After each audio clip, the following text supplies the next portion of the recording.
Hello, I am Moonshine Shorey, and I'm honored to give a TEDx talk today about the art installation balloon chain.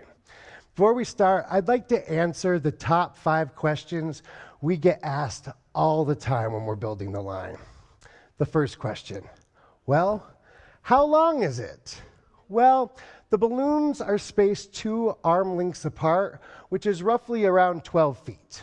So if there was 100 balloons on the line, it would roughly be 1,200 feet. Number 2, what's in the balloons? The answer is easy. It's helium. Number 3, what is the line? Well, we use 250-pound test fishing line, which is strong, like catching Jaws strong. Question 4, what are the lights? Well, we make all the lights by hand. It's just a watch battery that we've glued an alligator clip to. Then we slide on the LED that we've already assembled. When the connection is made, we take Gorilla Tape and secure it. And then we take the light and clip it to the outside of the balloon.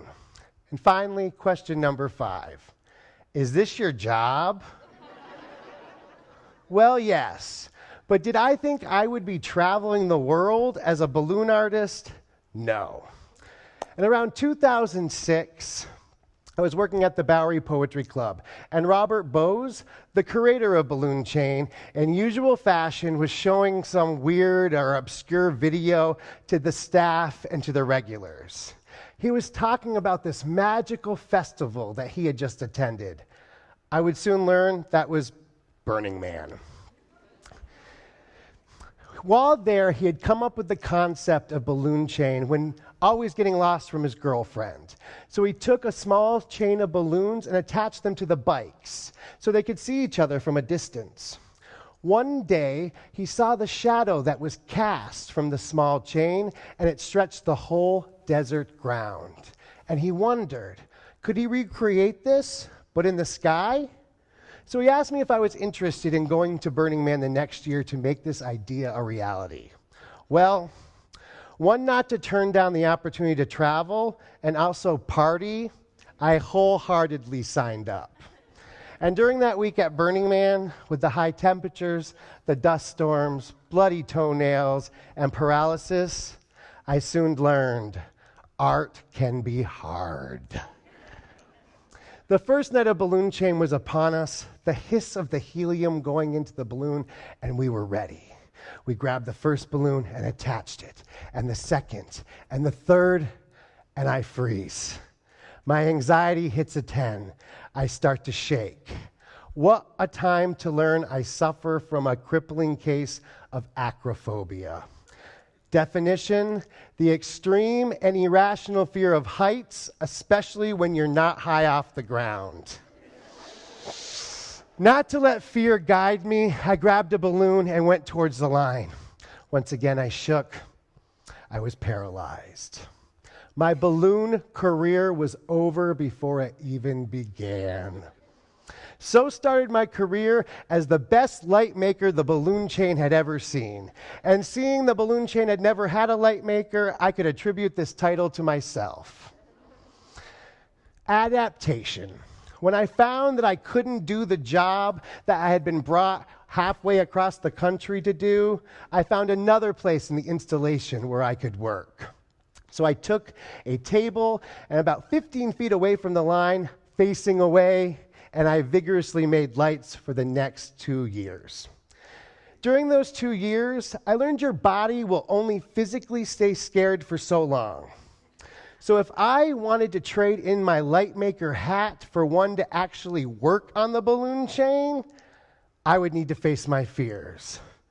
After a few attempts that were a little scary, strange, and downright funny, with the help and harassment of the crew, I got my first line up, and I never turned back. But I am often reminded about my unique origins within balloon chain. So now that you've got the line up, time to keep it up. Something people find very surprising is that every end of the balloon chain is attached to a person. unless there's a lightning storm. Then we attach it to a structure and walk very fast away to not have our fingers and toes blow off and bleed to death. It was always Rob's intention for the installation to be interactive, to let people hold it and feel the weight and the pull of the line, and for them to come up with their own personal definition and idea of what the art is to them. I also didn't want it to look like a used car lot. If you've seen some pictures of the balloon chain, some of our biggest and most impressive formations we had nothing to do with. We're often doing repairs or maintenance to the line, for if one balloon pops or if a light starts to go dim, we must change it, and quickly. I'm far from a perfectionist, but that will be the first and only thing I hear from the very concerned public. That light looks a little dim, and that one has popped. So what do? We start at the beginning of the line and slowly walk down it, changing any balloon and any light. And then we let it back up into the sky and into the wind. The wind, our temperamental dance partner, always swaying and dipping and changing, coming up with its new thing. If there wasn't any wind, the balloon chain would go straight up in the air like a pillar.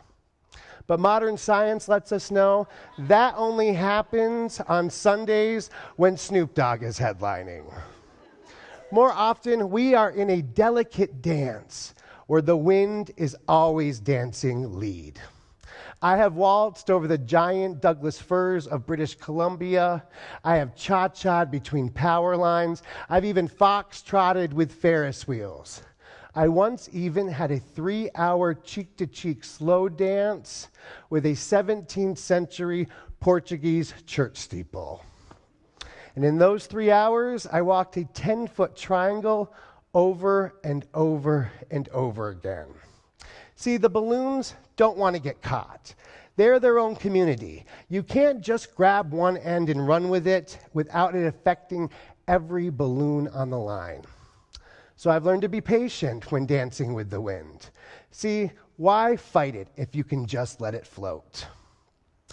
Just like the balloons are a community, so is its crew, which I affectionately call Balloonatics.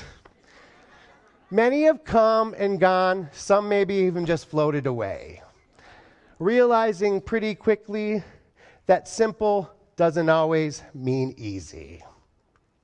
Over time, we've cultivated a pretty dedicated crew of wonderfully wacky people. Many artists in their own right who put aside their own craft to dedicate their time and enthusiasm to the project, which does take a little bit of crazy to want to do. The days can be 16 hours long, the temperatures up to 105 degrees, the lows just above freezing, constant walking, constant standing, and altercations with the public. And usually only having a corn dog or maybe a warm beer to keep you going. The balloon chain is not for sissies. But we wouldn't be where we are today if it wasn't for this community of wonderfully weird people. Now, something about having the balloons attached to you and dancing with the wind, you're going to meet a lot of the public. Many are so nice, helpful, attaching lights, offering different things for you. Many have made their own pilgrimage to find the beginning of the balloons, which a lot of people call the end of the rainbow. Boy, are they surprised when they get there and find that the leprechaun is me, usually chugging a beer and smoking a cigarette. But the public can be great. They also can be a pain. Drunk toddlers grabbing, pulling on things, breaking things. But for the most part, to see the joy and wonderment in the people's eyes when they see the balloon chain makes it all worth it. And some of our best crew members got their start just by walking up and saying, "How can I help?" Now that the festival is coming to an end, The band is taking its last bow. It's time to take down the balloons. Just like life, the balloon chain is temporary. Helium is always leaving the balloons, and on average, it would only stay up for about 12 to 16 hours. So we start at the end, pop every balloon, take down the lights to be reused, and bundle up the line. And we start new the next day, which is very different than a lot of large-scale installations that are just stationed. The balloon chain is kinetic. It's always changing, it's always adapting, coming up with new ways that we can make the invisible visible, to fill the sky and to show the immensity of the world and the place we all have in it. And how sometimes the simplest things can have the biggest impact. Just a balloon, a light, and a fishing line. But simple doesn't always mean easy. But sometimes you just have to come up with an idea, attach it to a line, and see where it takes you. Thank you.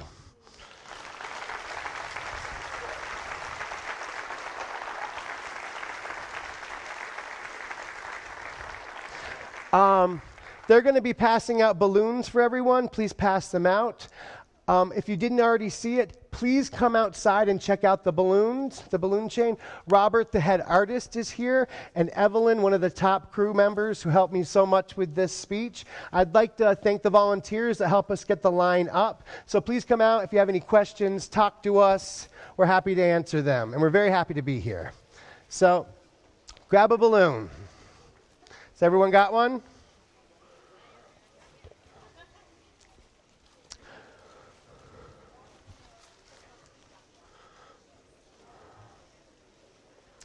All right.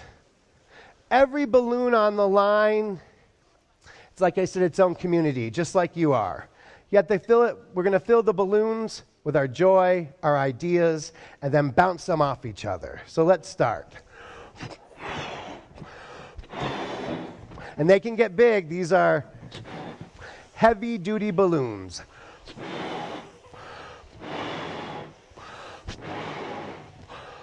And they get big. Keep it going. Watch.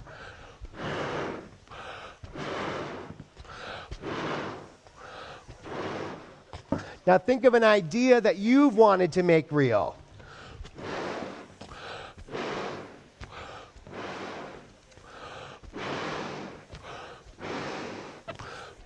How are we doing? I can see them can get bigger. I know there's some hot air in here. Come on, let's keep it moving.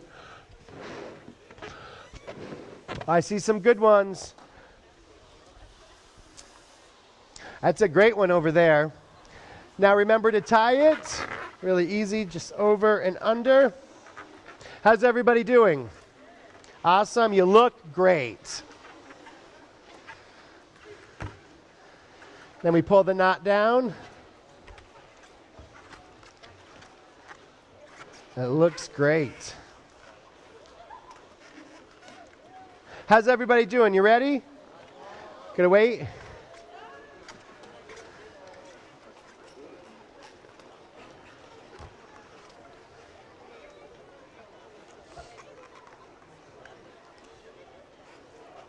All right.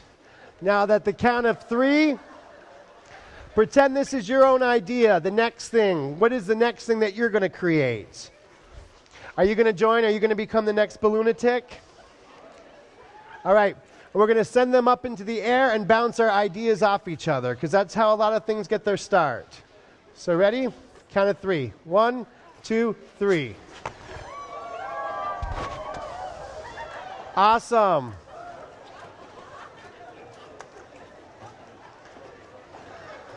Have fun, guys. Thank you so much. It's an honor to be here.